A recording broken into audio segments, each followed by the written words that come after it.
week ago, last night in Kansas City, they began the six-man rotation, and so far these are the numbers put up by a six-man rotation, and frankly, they're not that good.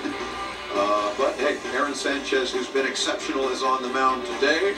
Perhaps these numbers turn a little bit following his start against the Astros this afternoon. For more on this, down to field level we go, and that's where we find Barry Davis.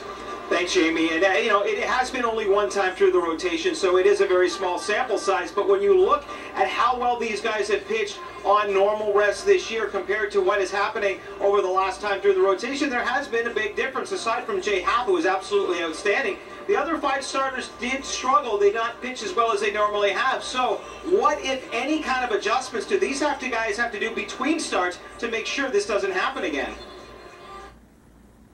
Not a whole lot. You know, it's an extra day, maybe two. So, you know, there might be, you know, one or two guys that throws an extra side. But for the most part, you know, they're finding a way to stay on their routine. You know, looking forward to the next start. We now welcome in Ben Nicholson-Smith.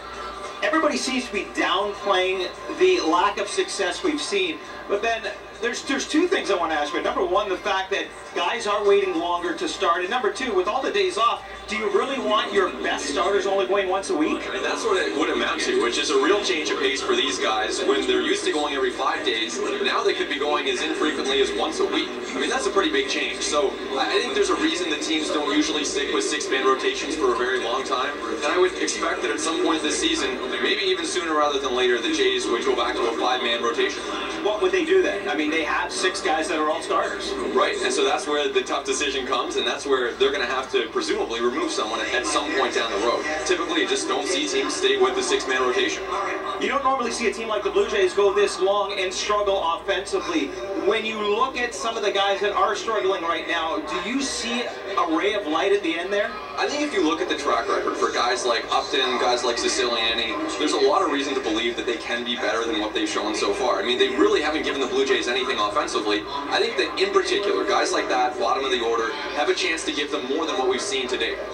Colin McHugh, you speak of guys about numbers not being what they normally are. His numbers aren't great this year, but you've seen some good things from him lately. Yeah, you know what? In the last 15 starts or so, he's been very good. You're looking at over a strikeout per inning pitched, and even though ERA approaching 5, not a great year for Colin McHugh, of late he's been a lot better, particularly with those strikeouts. So Blue Jays hitters, as they look to break out from this slump, are going to be up against a tough matchup.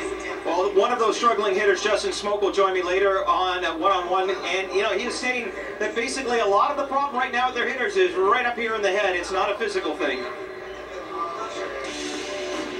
Barry, thank you. You too, Ben Nicholson-Smith. Here's the lineup for the Astros today. Jose Altuve, the DH, had 1 double in the game last night, 5th inning.